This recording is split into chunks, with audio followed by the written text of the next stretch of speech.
when you guys tell me to. Okay, we will. Great. I'll mumble for a bit. We are live. Go ahead. All right. Well, welcome to April 1st, No Foolin' Oklahoma Native Plant Society virtual meeting. Tonight, we've got, I'm really excited about this one. So Laura Souza did her high school in South Carolina and then did undergraduate at Appalachian State in North Carolina with a biology minor. She was going to be a journalist, and she had to take an environmental science class. You know, as undergraduates, we just have to take stuff and we begrudgingly say, okay, whatever. And well, that kind of opened her eyes a bit. She worked in the Smoky Mountain National Park as a volunteer doing some native plant studies. Still going to be a journalism major and then a master, but still the biology was there. Anyway, long story short, she finally saw the true light and went over to biology. And since 2012 has been at OU. Actually, she started studying global warming and the plants effects of it back in August of 08, looking at a long-term study of the understory of some forest in the Carolinas and the responses to CO2 and some climatic changes. So she's literally been studying this longer than a lot of Americans have even heard about it. So it's real interesting what happens at the macro prairie level as well as the individual plants. I think she'll talk a little bit about both of those. The Oklahoma Native Plant Society is very excited tonight, Laura, to have Dr. Laura Souza give us our presentation. Go ahead. Great. Thank you so much for having me. It's my pleasure to be here. Can you hear me okay? Yes, we can. Okay, great. It's a really great pleasure to be here. I am really excited to be able to share with you this evening some results that my laboratory at the University of Oklahoma and specifically at the Oklahoma Biological Survey have been working on in regards to how native plants here in Oklahoma are responding to global climate change. And specifically, as you'll see, I will be discussing drought effects as well as warming effects. And so I like to put this picture first here because I'm getting my little getting my laser pointer going. Okay, so I like showing this picture first here because one of the biggest thrusts that drives the research that we do in my lab and what brought me away from journalism, Patrick, and into ecology or into biology is the tremendous biodiversity that we have across space and time. That started with observations that I made at the Great Smoky Mountains National Park when I went there as an undergraduate student and was just amazed at how much diversity there was of plants as you went from one place to the other. And so a big drive of what we do at University of Oklahoma in my lab is understanding what are the drivers of biodiversity. So for example, what factors such as climate, such as nutrients, such as species interactions that can shape the variation that we see in the distribution and abundance of species, specifically native species across both space and time. And so we're really interested in understanding what determines biodiversity, but we're also really interested in how global change factors can impact biodiversity. And so a big question that we ask here is how, for example, changes in atmospheric temperature or changes in precipitation, how those changes in the climate are going to alter biodiversity of plants. And biodiversity, when I talk about biodiversity, is not just the number of species that we might see across space and time, but how their relative abundance might shift across space and time. So I'm really interested in how global change impacts shifts in species abundance, but also shifts in plant genotypes abundances of common species that we see across space and time. And ultimately, I really like to connect how these changes in plant biodiversity, they're driven through global changes, can impact ecosystem functions like carbon dynamics that could potentially change systems functions from being sinks of carbon and becoming potentially sources of carbon. So I'll be doing a little bit of linkage here between the changes in biodiversity that we document and how that impacts or implicates in terms of some ecosystem function.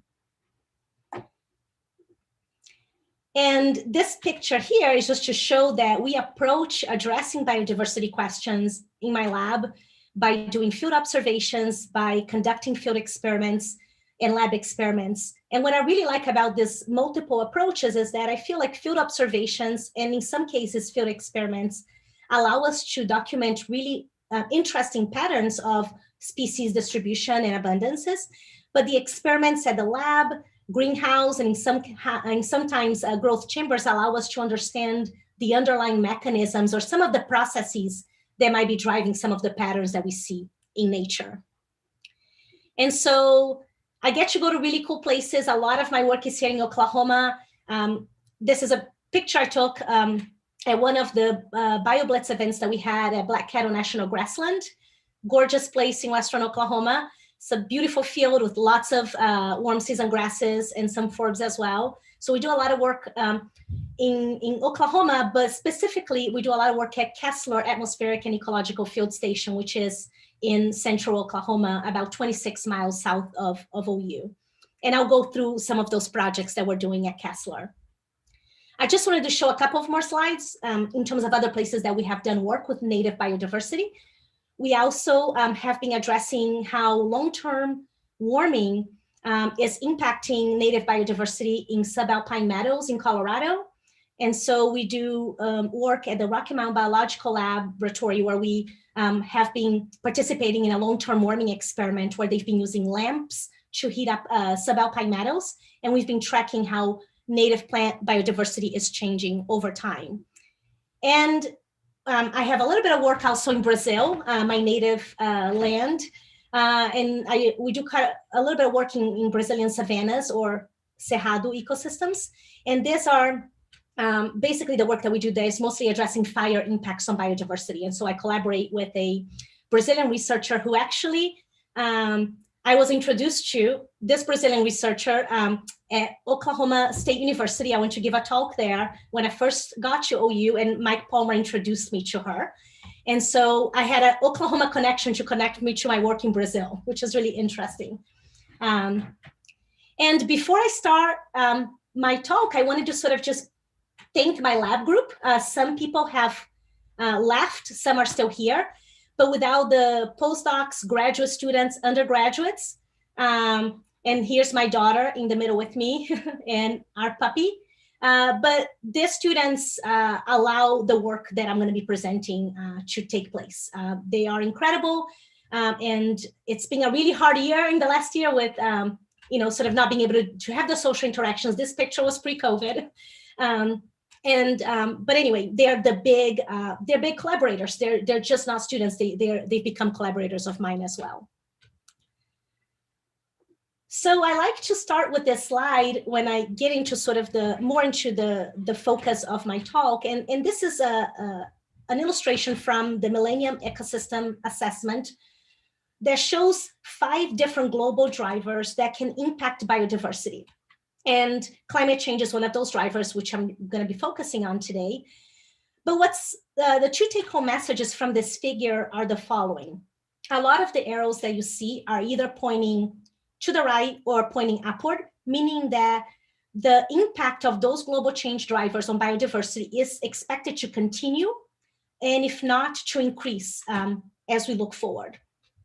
The other take-home or big message, I think, from this figure is that we're looking across many different ecosystem types, from boreal forests to tropical forests to marine ecosystems to polar systems, and generally the trends are very similar.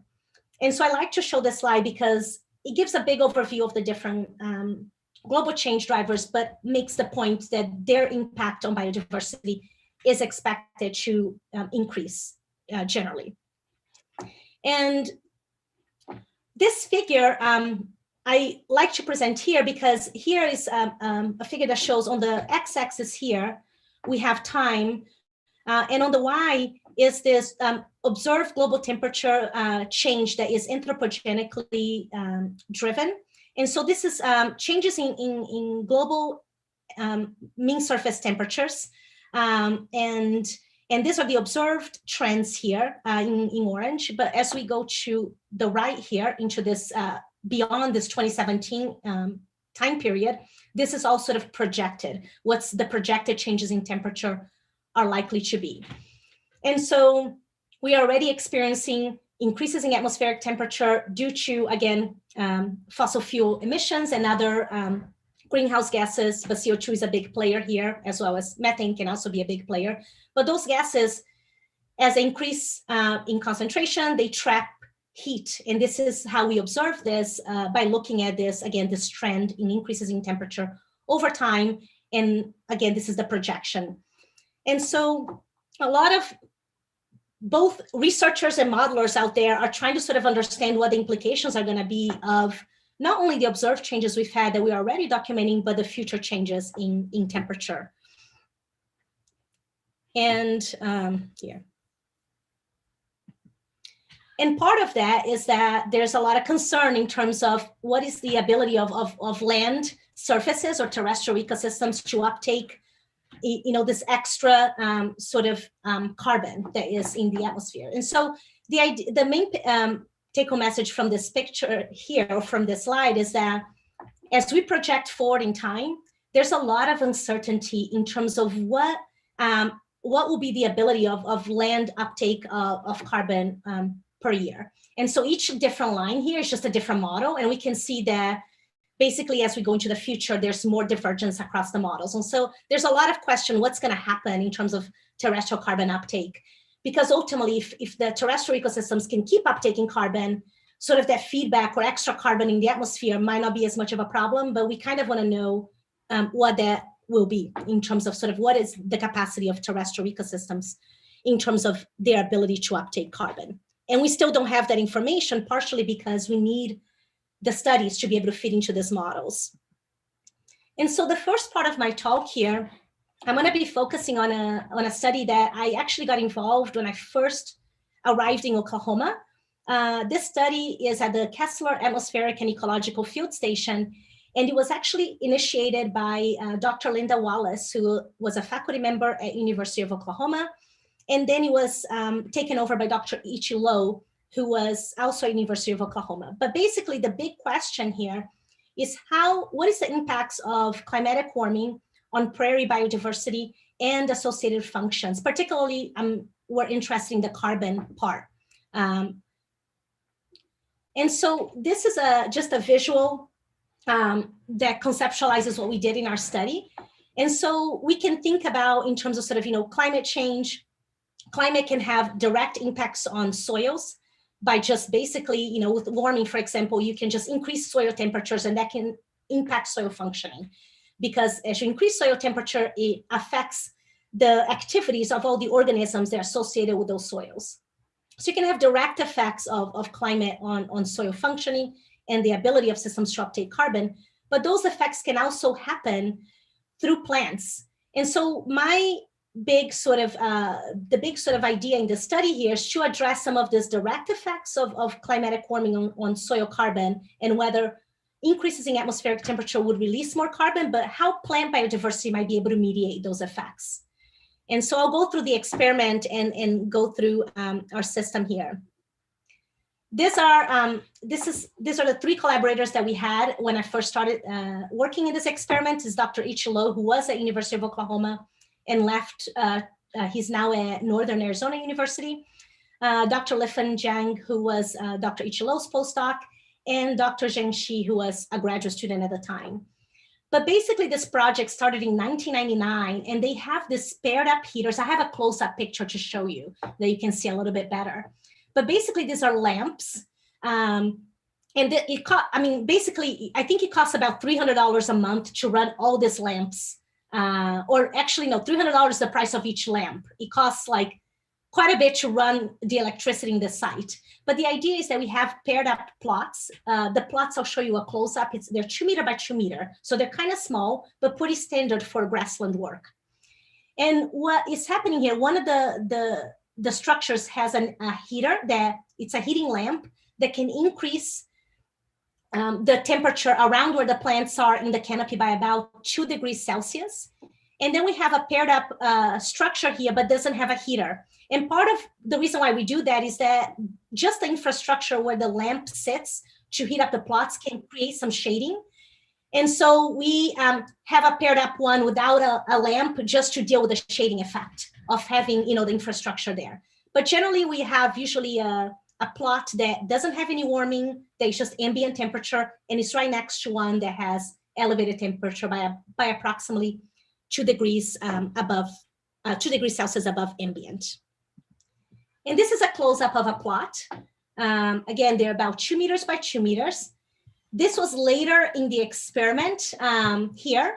And one of the species that actually later on comes into the system is Botryochloa ishmenium, or king branch bluestem. It's an introduced grass.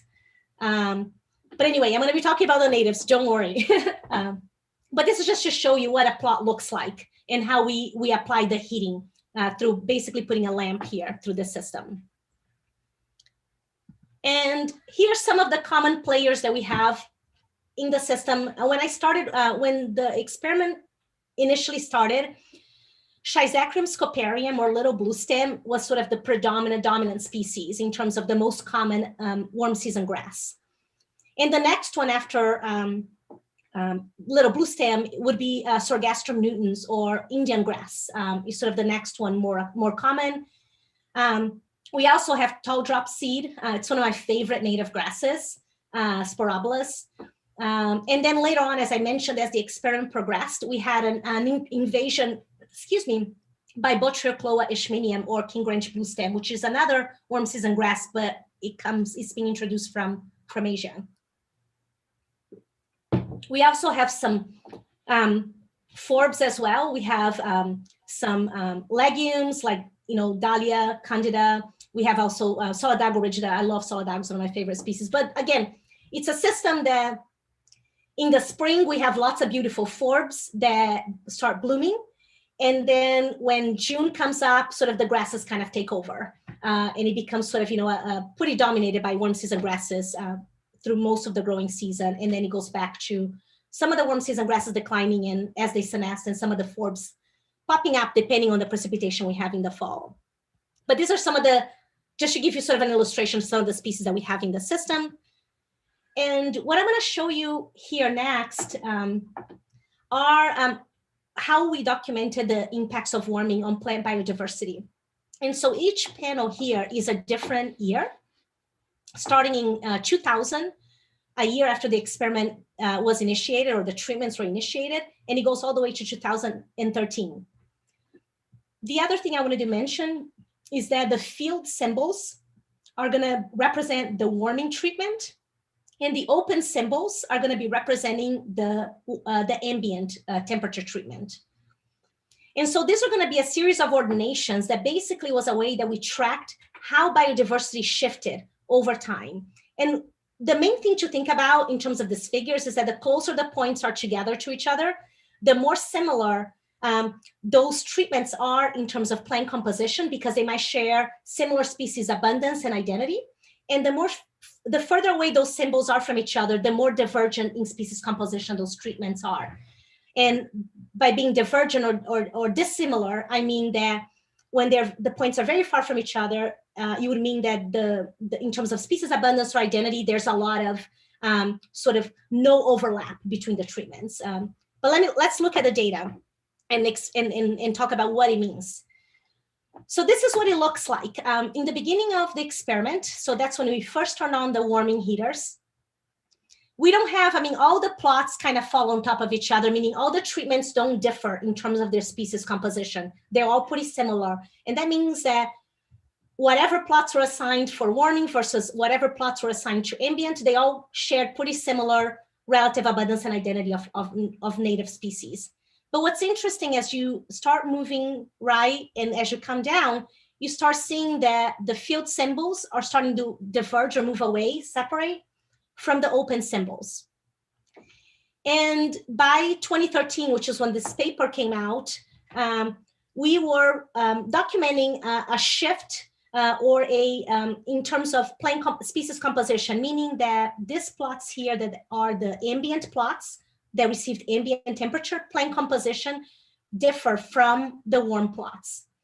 And so there was a shift in composition, but we wanted to know what are the species that are driving those shifts, these differences in plant composition when we look at a warm plot versus a ambient plot. And so this is the story. Basically, as I've mentioned, as this experiment started, both plots that were assigned to ambient versus elevated temperature, they all had similar abundances of species, and they were mostly dominated by little blue stem, which is shown at the top here. As time progressed, what happens, and let me show you here, I'll show you the data for the next slide here. So here's, for example, the response of sort of little blue stem. The colors are a little bit confusing, but the ambient is shown in terms of percent cover, which is a proxy for abundance of little blue stem. So the ambient plots have approximately 40% of little blue stem, whereas the warm plots have a big reduction in cover. And so what's showing here, just by showing the abundance of little blue stem, is that this shift in species composition is driven by a declining little blue stem in the warm plots. And concurrently, we have an increase in Indian grass in the warm plots. And so what's happening is that these warm plots here, they're shown by the field symbols, they generally became more dominated by Indian grass or Sorghastrum nutans, whereas the ambient plots were more dominated by little blue stem. And so what I'm showing here is that this warming led to sort of a shift in dominance, where it allowed Indian grass to become more dominant than little blue stem. And so that was the sort of the shift in species composition that we got here.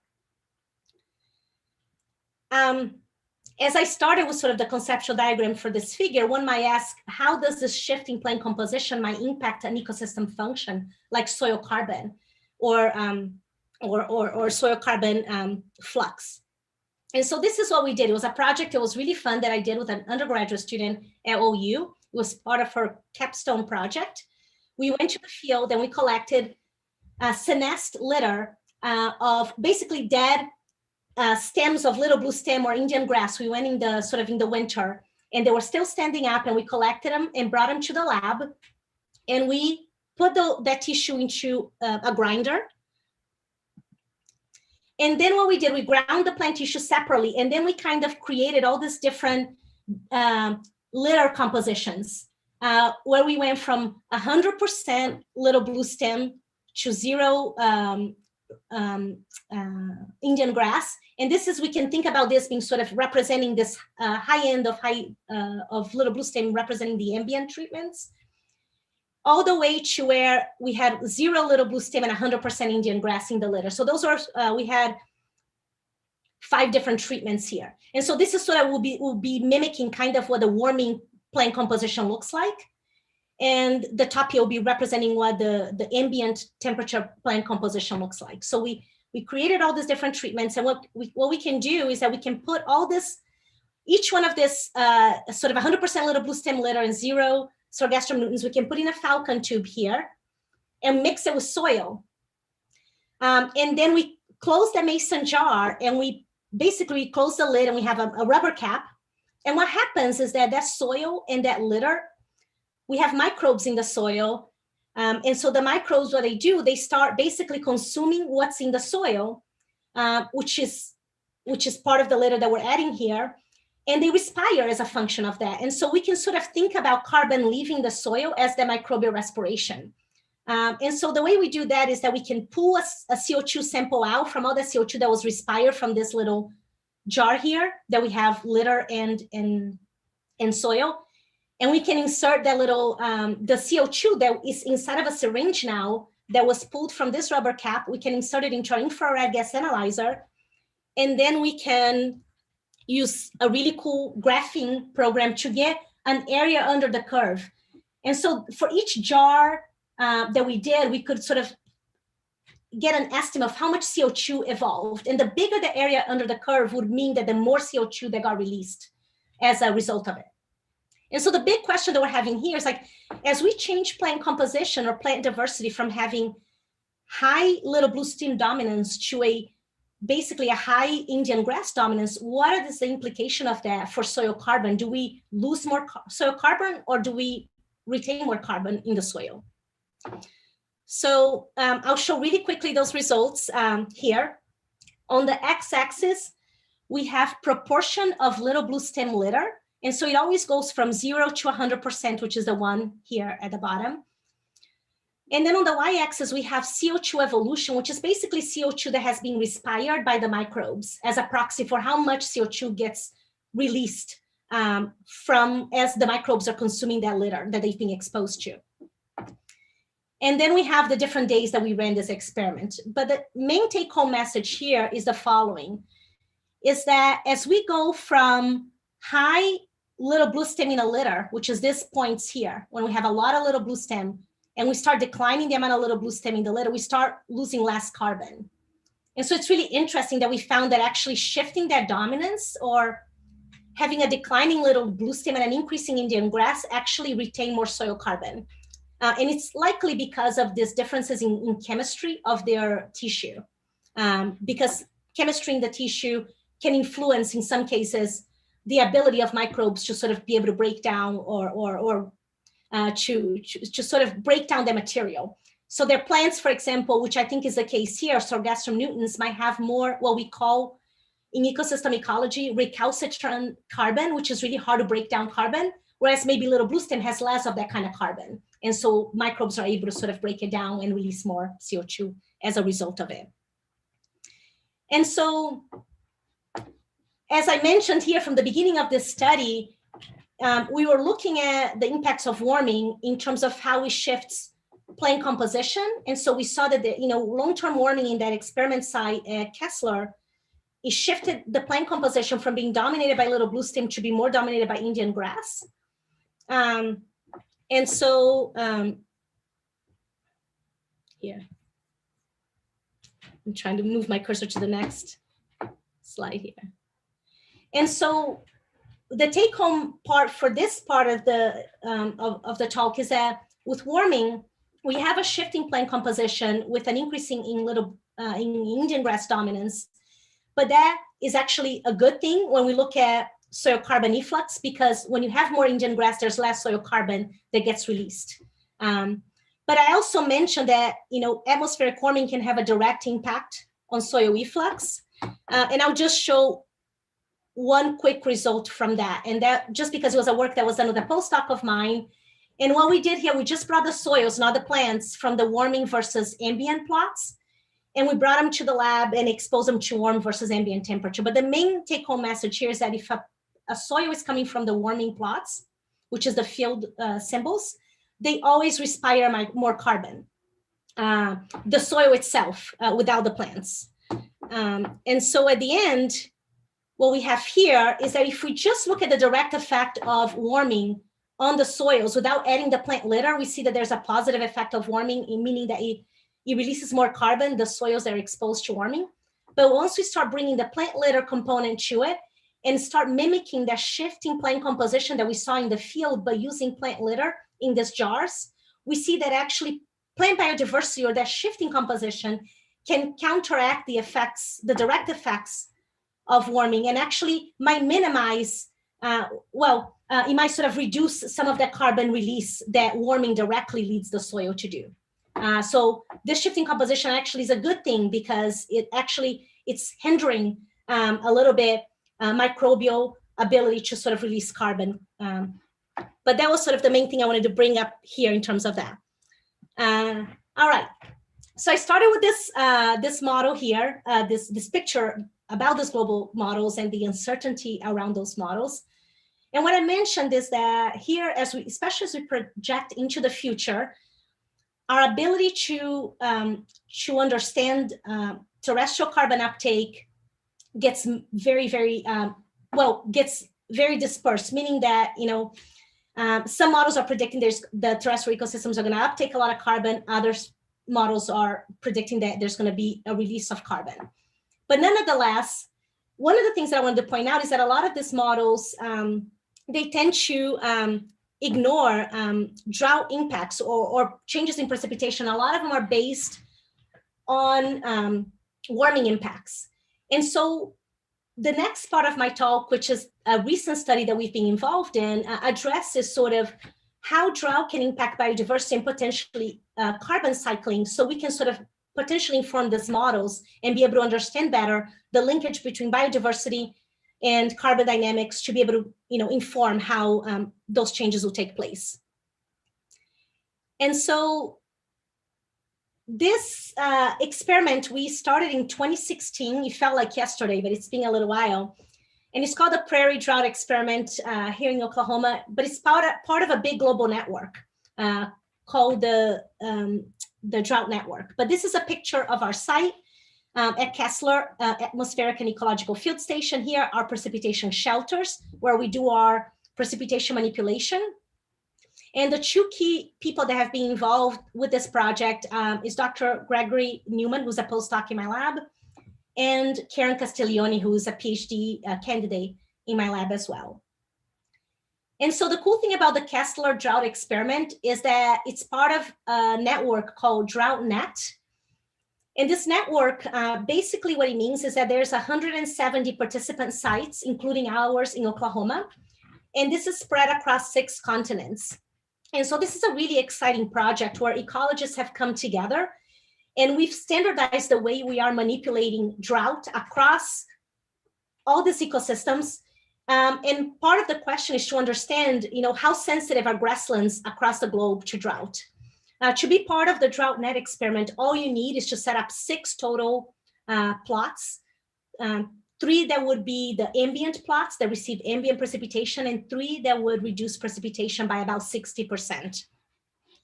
We decided to do something unique, excuse me.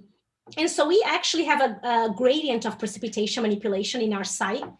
So we basically, with this rainout shelters, we can intercept precipitation and reduce it from ambient, which is the 0%, to 20, 40, 60, 100, 80.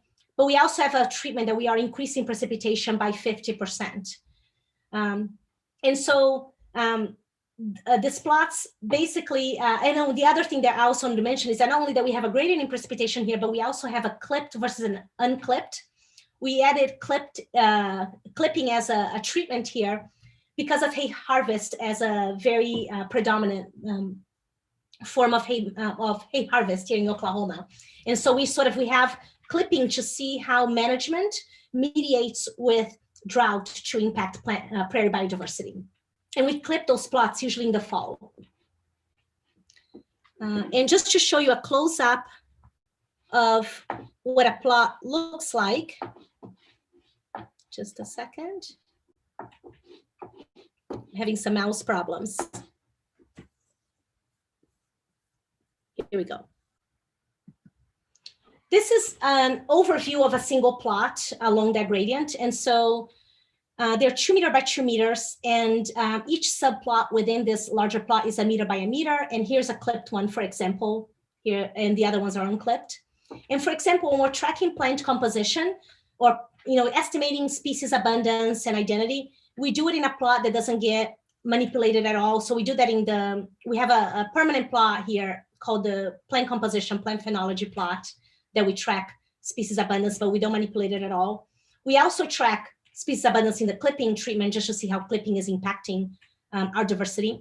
But this is, we also track here ecosystem functioning in the form of soil respiration, or how much carbon is being sort of released from the soil. And this is a function of both how the roots are respiring in these plants, but also how the microbes are respiring.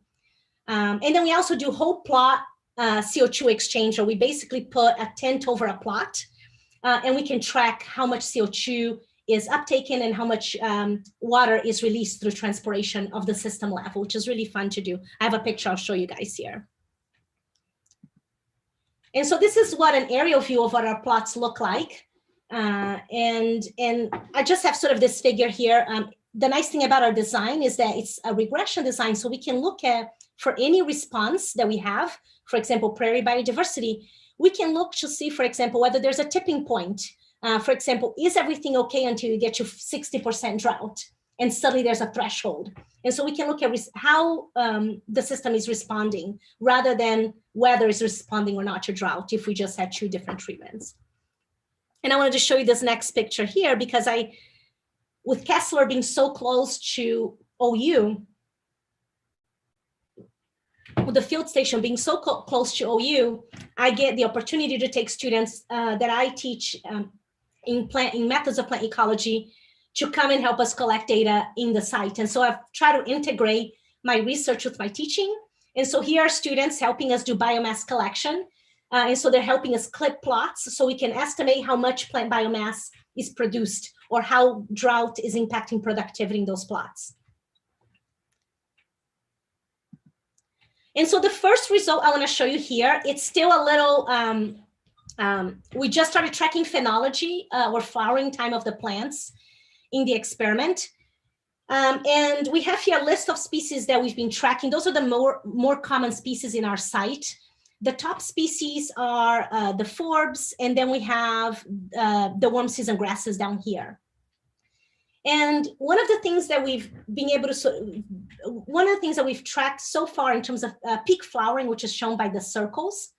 And when the circles are a dark blue, that means that change in flowering or peak flowering is significant, is important enough that is having a, yeah, it's deviating enough from what you would expect that it's a significant effect. My main thing here is that, for example, when we look at peak flowering, two of our warm season grasses, Botryochloa ishmenium, which is a invasive grass, warm season grass, King Branch blue stem, but also little blue stem, they seem to be delaying their peak flowering. So if you see symbols to the right here on the purple, it means that there is a delay of the delay in flowering of the drought treatments relative to the ambient treatment. And if you see any symbols to the left, it means that there's an advancement of flowers. So what it means here is that drought is at least what we're starting to document, is starting to sort of, for some of our warm season grasses, they're starting to flower later. For the forbs, it's kind of a mixed bag. For example, croton, one of the forbs in our system, is flowering earlier, but then we have ambrosia, ragweed, which is flowering later. And so it's a little bit more mixed with the forbs.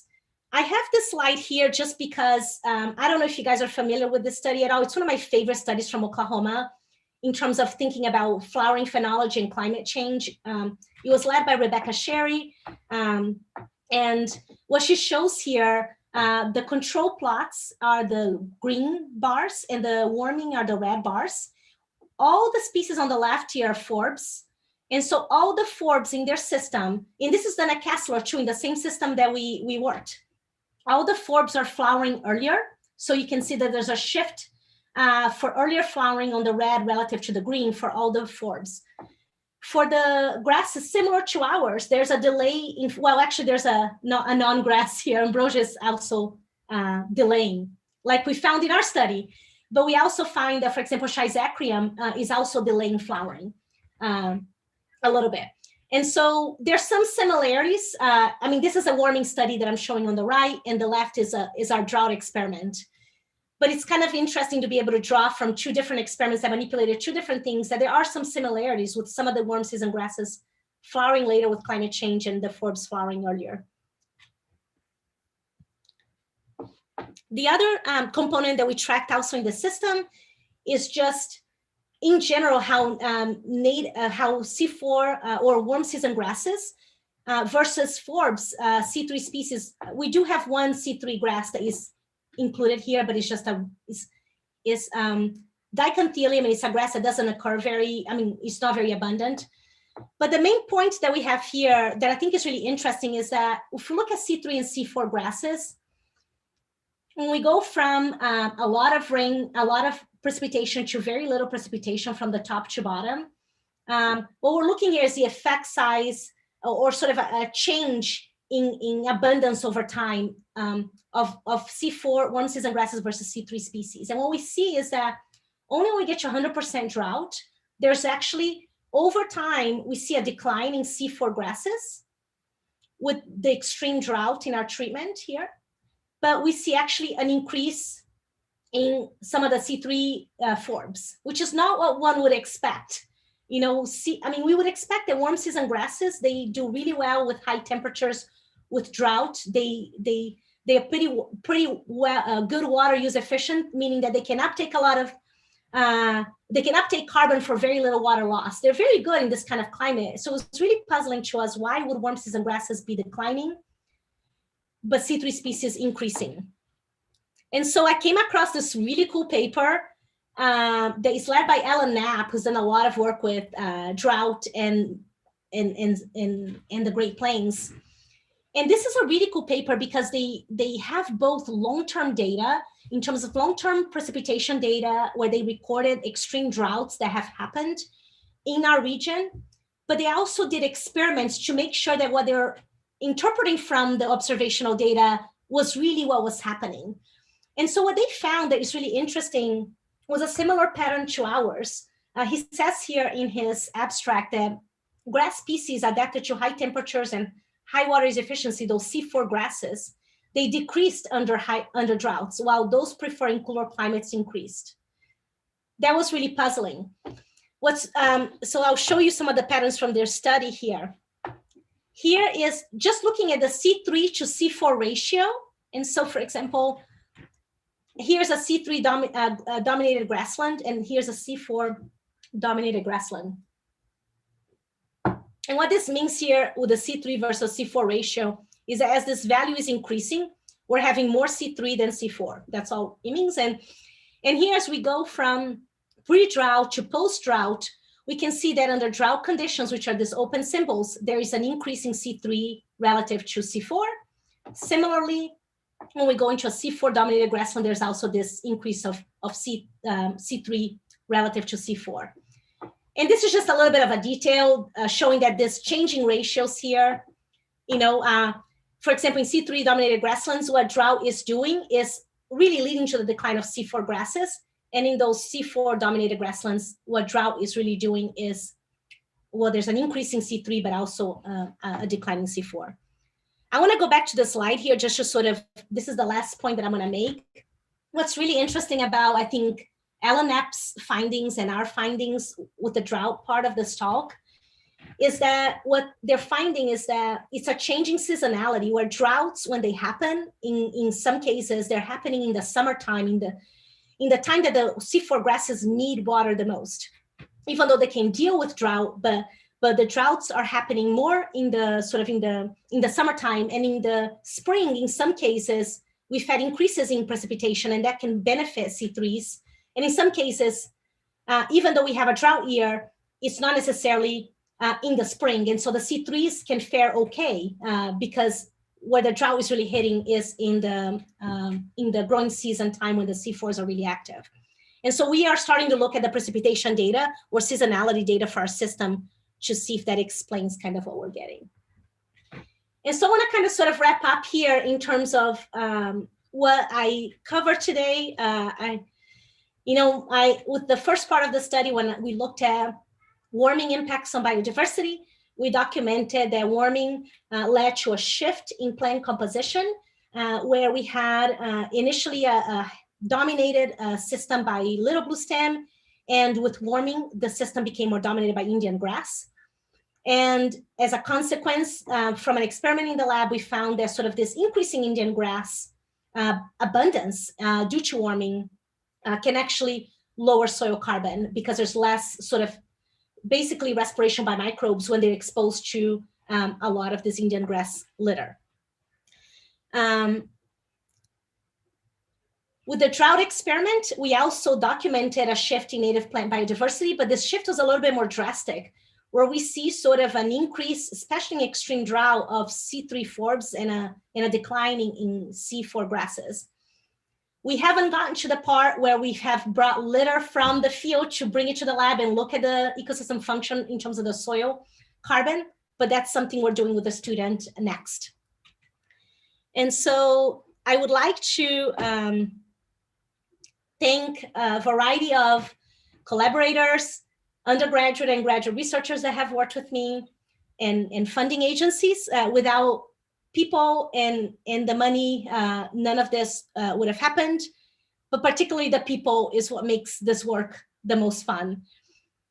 And with that, I will take any questions.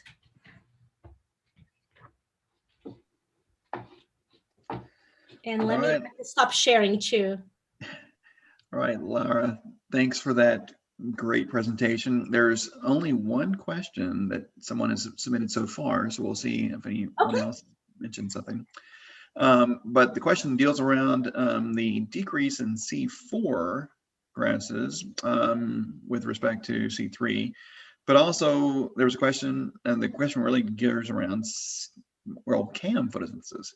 Are there any CAM photosynthesizers that you've seen at these sites that may have increased or decreased? That's a really good question. You know, I see CAM in the site, but not in our experimental plots.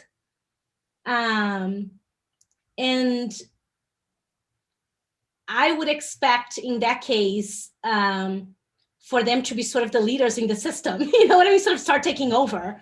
And it's interesting too, because with the warming experiment, you know, that started in '99, as I mentioned, and I was involved with that experiment until 2018.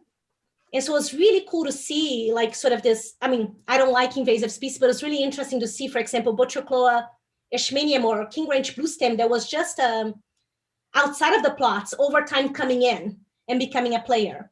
And so what I would like will be interesting as we run the drought experiment for a while, some of the CAMs could potentially sort of come in, you know, into our system. But generally sort of so far, we've had mostly, you know, the typical like C4 grasses and then C3 forbs. Well, we have one, like I said, one C3 grass, but the CAMs will be able to sort of do a very good job probably, especially if, because what concerns me is that if we do have,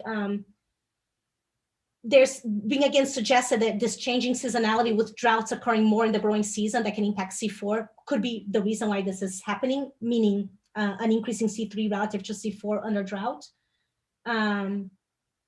But what I was going to say here, sorry, I just lost my train of thought for a second.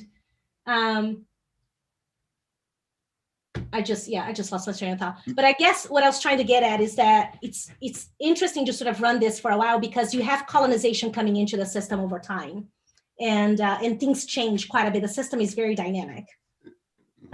Yeah. Any implications in your mind as far as range management or those that are farmers, ranchers, as far as cattle or the trial of managing their grasslands in the future? If little bluestem, of course, in Oklahoma, as you know, we have, quote, improved pastures, which is introduced Bermuda grass, which unfortunately is not improved at all. But what do you see in reading the tea leaves in the future as far as those that use grasslands for the production of livestock? Yeah, I mean, I would imagine that, yeah, that's a really good question, because what we see, actually, I didn't present any results from the clipping side.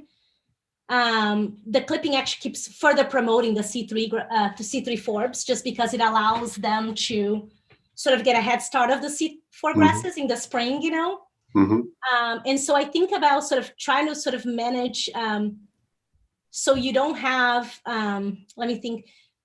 So maybe you're getting to the C4 grasses after they're sort of, I mean, I don't know if they'll like to eat senesced C4 grasses, but sort of, you know, give them like, you don't want to have both the grazing, I guess that's my point, the ranching and the drought, and having an impact at the same temporal time of the year, right? So if you could sort of have your ranch or the grazing happen maybe in the spring, where, or sort of, not have it, I would try to protect my warm season grasses a little bit in terms of just to get them to get, especially in drought years, to get them to sort of get enough growth going, you know what I mean? And then I'll have the Mhm. grazing and the drought. Having, I mean, obviously grazing is important in the system. I'm not by any means saying that it's not, but I think it can add another pressure. At least that's what we found.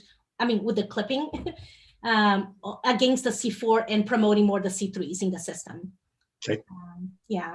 And it could be also the timing that we do sort of the quote unquote grazing. We're sort of clipping things when this, you know, in the fall when the C4s can still accumulate more biomass.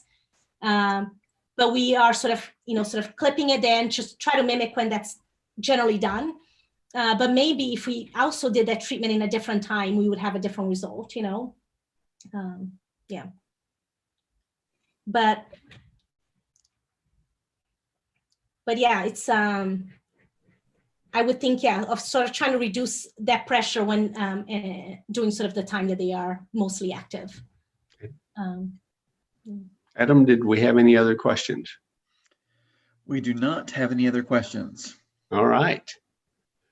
Well, Dr. Souza, thank you so much. This was very informative and certainly a topic of conversation. That's what's happening in our world, and you're on top of it, and we greatly appreciate you taking the time to make the presentation tonight. Thank you so much for inviting me. This has been a really a pleasure. It's been exciting to sort of show some of the results that we're now getting from the drought experiment, but also the results that we've had from the warming. And it allows me to start putting those two things together, you know, because they're done in the same site. And so some of the similarities and some of the differences, but I would love to, yeah, one of the things that I work a lot at Kessler, and I do some collections, but one thing that I'd like to do more is sort of get out a little bit more this summer and go to other places, you know, to sort of think about other questions that we can ask about on biodiversity. I mean, here in Oklahoma. Yeah. Yeah. There are lots of great places to go visit. Okay. Thank you. You're quite welcome. Adam, do you have anything else? No. Do you have anything else for Laura? I don't think so. Okay. Well, I guess that's it, and we'll end our session.